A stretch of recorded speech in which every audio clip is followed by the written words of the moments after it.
On local news. The snow is almost gone, but North Carolina is still being affected. Find out how some are still struggling. $1 could earn you thousands. We have an application that could get you big cash for school. Meet ELN's littlest cheerleader. We'll introduce you to Coach Matheny's MVP. All that and more, ELN Local News starts right now.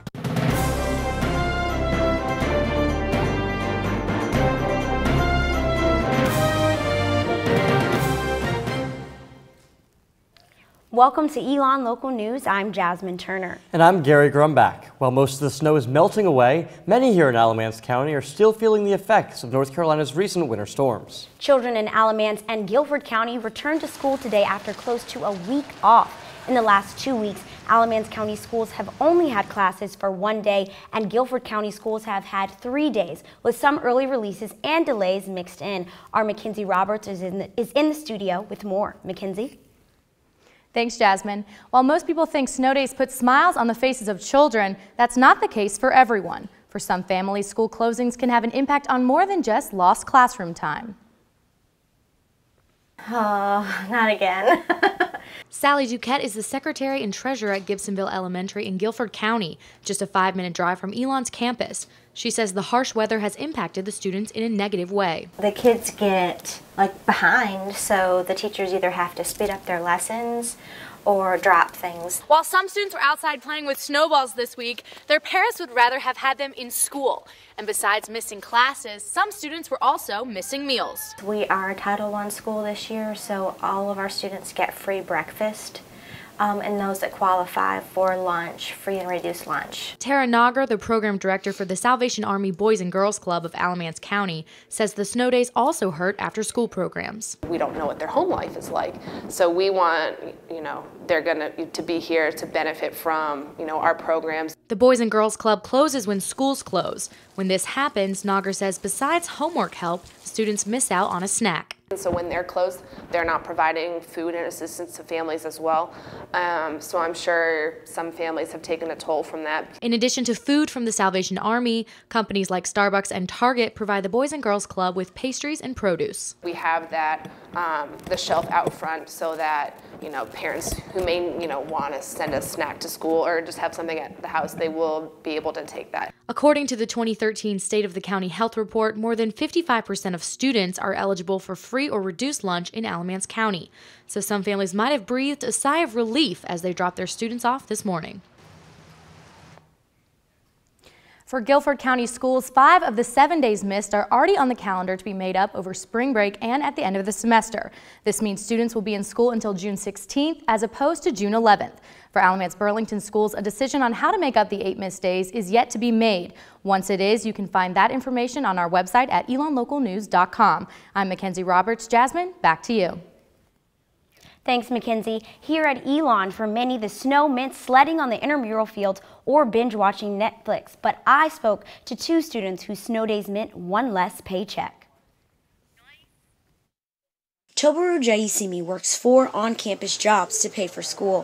From the Truett Center to athletics to the School of Comm to the Danieli Center. I need to make money for myself, so if it means working 3 jobs just to make 20 hours a week, I will do it. For Jaisimi, the lost hours from the 2 snow days cuts into her everyday life. Those $18 may not seem a lot to the typical ELN student, but somebody who is working basically every day just to make 20 hours is very critical that they get that money. Without a meal plan, she uses her money to pay for groceries and to pay off her student loans. But she's not the only one affected by the lost work days. If you start missing multiple days or weeks at a time, I'm basically not getting paid at all for this. Nat Bashir works 3 jobs as a resident assistant in West, at the Pendulum newspaper, and off campus as a tutor in the Alamance Burlington school system, where the 8 days of school missed because of winter weather have kept her from doing her job. I have to figure out how to work around that because that's something I do rely on every 2 weeks to have, money coming in. In the last 2 weeks, she's worked 0 hours as opposed to her normal double-digit schedule, and that affects more than just her. It affects her students. Can't go to work, can't work with the kids, can't help them with their literacy. For both Jaisimi and Bashir, it's the small amounts of work that add up.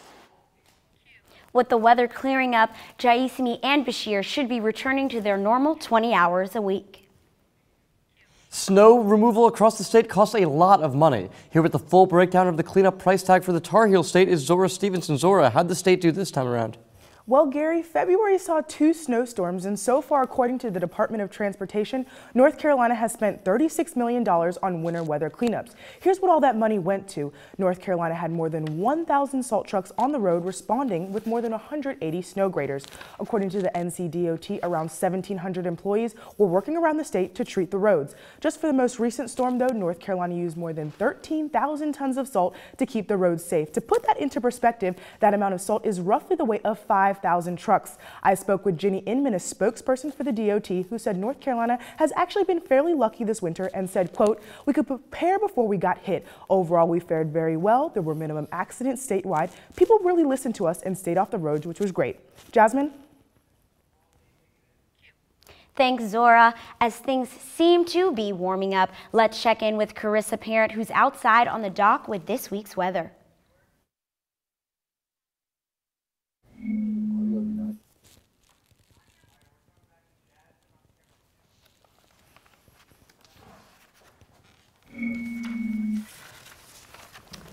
We apologize for those audio difficulties. As you can see, it is warming up outside, so humans of Alamance County will soon be able to see a different side of Mr. Spock. Star Trek actor Leonard Nimoy died on Friday and also was an avid photographer. Beginning in May, Alamance Arts in Graham will feature more than 30 years of Nimoy's work.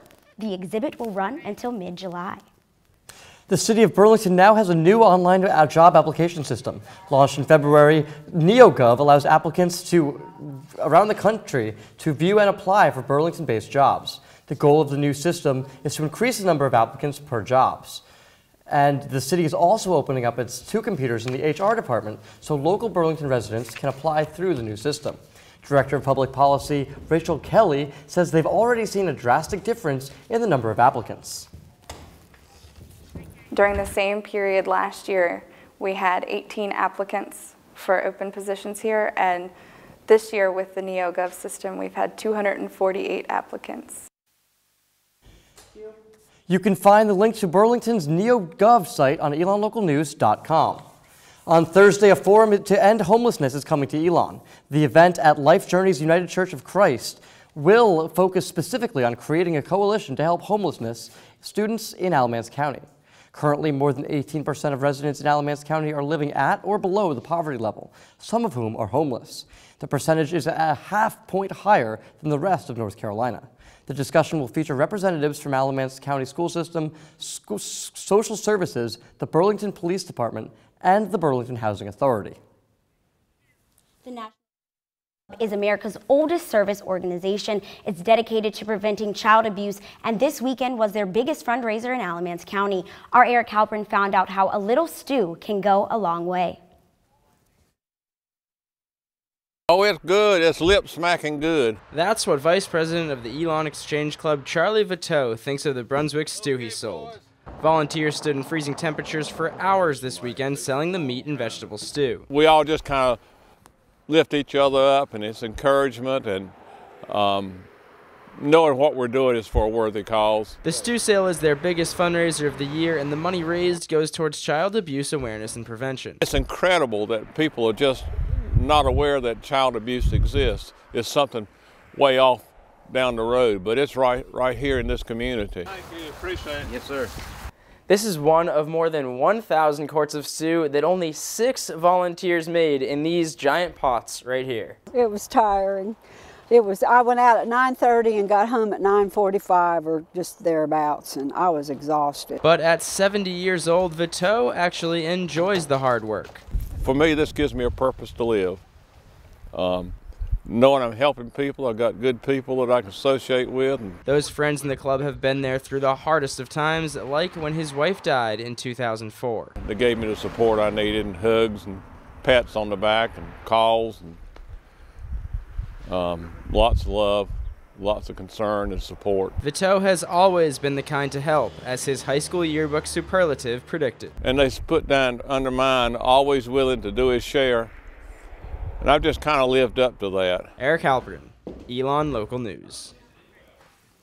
Now, Vito did say the organization is looking for some more help from ELN students. Throughout the year, they do street cleaning projects and spread awareness for child abuse. The ELN Student Athlete Advisory Committee is hosting a food drive this week as part of the CAA's third annual food drive competition. All 10 of the conference's schools, including ELN, will compete against each other to collect the most food. All of ELN's donations will go to allied churches of Alamance County. The winner will be announced later this month. We apologize for our earlier technical difficulties, but we're going to see what's going on outside with our Carissa parent on the dock. Carissa, how's it going on out there?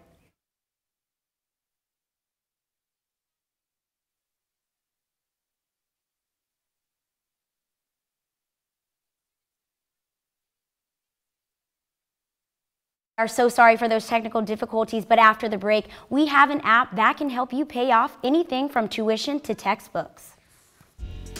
And later, we'll get to know this rising phoenix.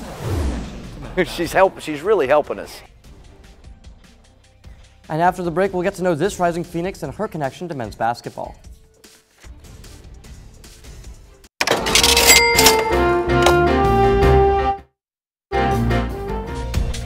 Need a few extra bucks to pay for school? Well, who doesn't? And here with an app for this week's college consumer is Caroline Hartshorn. Caroline, tell us about this app you have. All right, thanks, Jasmine. You're actually really going to like this one. It's an app called Scholly, and for 99 cents on the App Store, you could be collecting thousands of dollars through scholarship opportunities. Whether you are a prospective undergraduate or graduate student, this app helps you navigate your way through hundreds of scholarships. So here's how it works. After downloading the app, students put in information like GPA, race, gender, and major. Once you do all that, you hit search and all the scholarships that fit your description pop up. If you don't have time to fill out these applications right away, you can bookmark them for later. I filled out my information earlier and got applications ranging from a student fitness scholarship, a dog lover scholarship, to even one where I could get money for saying which superhero I would want to be for a day. So there is definitely something for everyone. Scholarship awards ranging from a couple $100s to a few thousand. So that dollar you're investing in today, the app could eventually pay off big time. Back to you, Gary. Thanks, Caroline. I'll definitely have to get that one. The Federal Communications Commission decided this week America's broadband must be fast, fair, and open. While the conversation is long from over, this is a big push for net neutrality, or the idea that internet service providers should provide access to all content and applications, regardless of source. This means big-name companies can't pay more for a fast lane or faster internet service for its customers. We spoke to communications instructor William Monaire about how this benefits users. Somebody who wants to come up with the next best internet service, Facebook, Netflix, these all came from somewhere within the past 10, 15 years. So what that means is that if your traffic is treated neutrally, then you have a better shot at getting your innovation out to the world. Although the FCC said yes to net neutrality, some companies may challenge the ruling in court. Facebook is now joining the fight to prevent suicide. The company announced that it will be adding a new feature allowing users to flag any post that seems like a cry for help. The poster will then receive a message providing them with options such as talking to a friend or reaching out to the National Suicide Prevention Hotline. The new service is expected to start within the next few months. You saw them on ELN Morning, and now we'll get a behind-the-scenes look at the newest ELN web series, Lightweights. And coming up, find out how one Matheny will cheer her way to #1 on the court.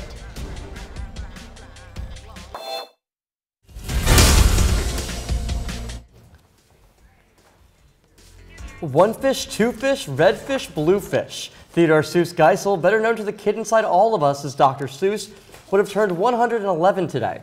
Although he passed away in 1991, his reputation lives on as one of the greatest children's book writers and cartoonists. March 2nd is also National Read Across America Day in honor of the author. Welcome back to ELN. It's Thon Week here at Elon. The annual 24-hour dance marathon, Elon-thon, is only 6 weeks away, but this week they are raising money for the cause. It's all for the kids or the patients of Duke Children's Hospital. Earlier today, Elon-thon held a Meet the Miracle Kids event in Mosley. Later in the week, there will be cooking with the kids and a Make Your Mark event where supporters will sign a mural outside Mosley. Registration for the April 10th dance marathon is now open. Last year, more than 1,300 students participated and raised nearly $180,000. The creators of the new web series Lightweights were on our morning show when their first episode was released online. Now, as they get ready for episode 2, our Rajat Agarwal got a behind-the-scenes look. What started out as just an idea last spring by now seniors Julia Boyd and Anna Weiss, a year later, is the Elon web series Lightweights. My friend Anna and I came up with a concept to do a web series based on fictionalized versions of ourselves.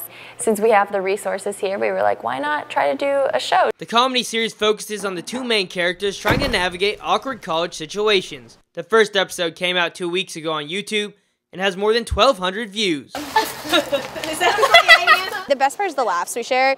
The best thing is that it's a comedy show. As for where the name Lightweights came from, we were thinking really hard for a catchy title, and Cappy, who is the amazing director of photography, kind of just threw that out and we all loved it. And Lightweights is more than just a web series. It's a resume builder. The seniors involved on the show are working in the roles they aspire to hold after graduation. The web series are like the hottest thing right now.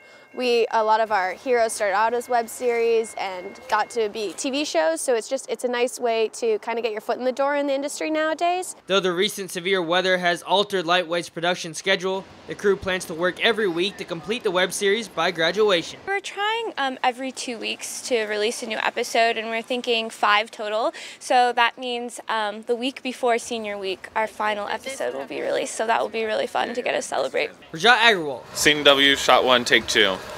Elon, local news. The next episode of Lightweights will be online on March 15th. For a longer interview with the creators, check out our ELN morning interview on elonlocalnews.com. A new living and learning community is coming to Smith Residence Hall this fall. The Sports Participation and Networking LLC will focus on getting students active in sports by hopefully having sports fest and intramural teams. Residence Life came up with the idea earlier this year. Residence Life fellow Alicia Ingold said the staff chose Smith Hall because she believes the men who live there naturally bond over sports. Current Colonnades RA Cole Krejewski will be the RA for the new community. Because I think that sports is like something that guys in general can like really rally around. Like it's definitely a big interest point, especially for guys like coming straight out of high school and coming into college. The LLC will be located on the first floor of Smith Residence Hall. And when we come back, our Andrew Feather will be here with what you need to know in Elon sports. ELN will be right back.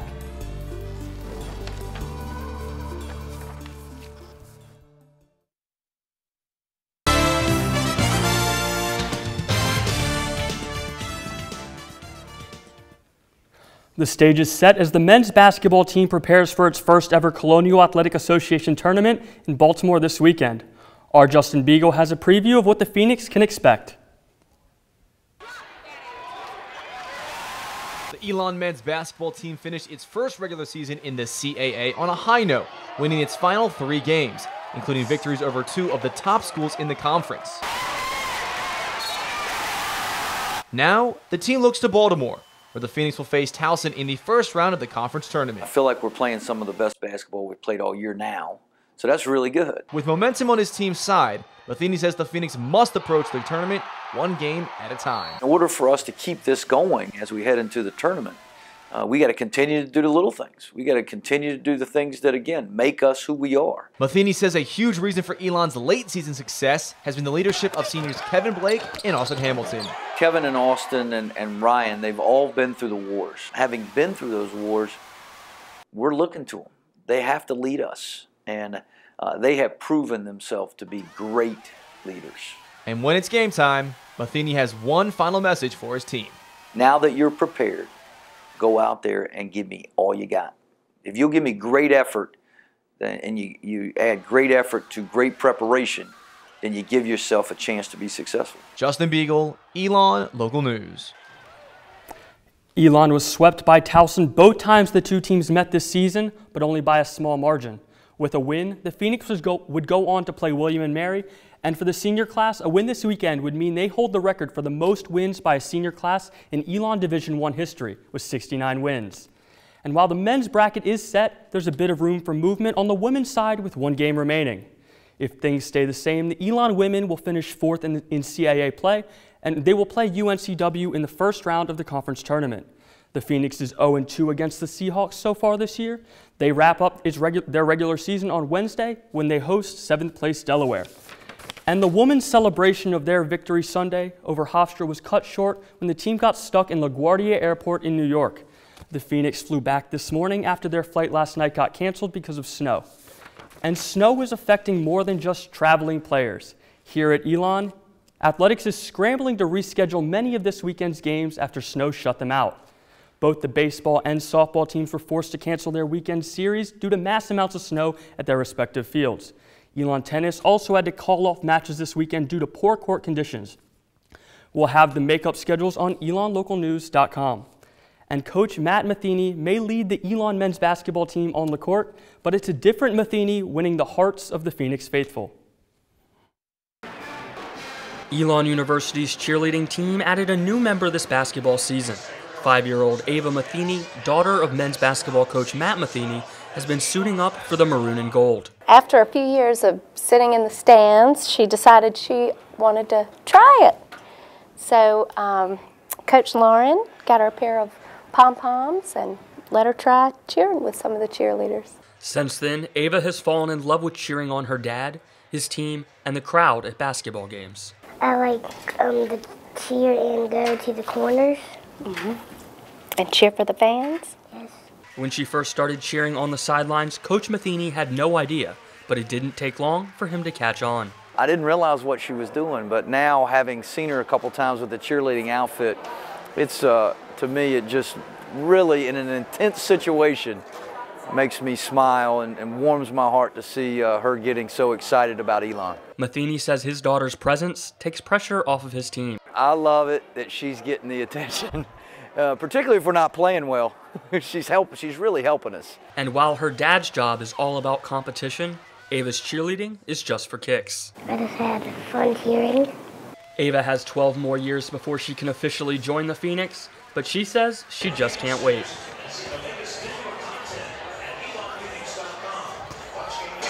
Ava and her 10-year-old brother Brock will be in Baltimore cheering on their dad at the CAA tournament this weekend. And that's all we have for ELN Sports this week, but keep up with us online by liking us on Facebook and following ELN Sports on Twitter. We also have an Instagram for the latest in sports photos at ELN_sports. Back to you, Jasmine and Gary. All right, Andrew, we have a question for you. Do you think you could get out there and cheer for the Phoenix?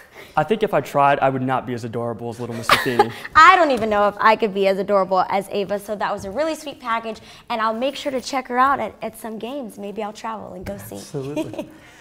So it's Dr. Seuss's birthday. Real quick, what's your favorite Dr. Seuss book? Green Eggs and Ham, best of all time. What about you? I think Cat in the Hat, it's a classic. It's classic. You got to do that. So we're always online at elonlocalnews.com, and be sure to check us out on Facebook and Twitter at elonlocalnews. Yes, that's right. Check our social media, and from all of us here at ELN, have a great rest of your week, and check out all of the other great things we have going on.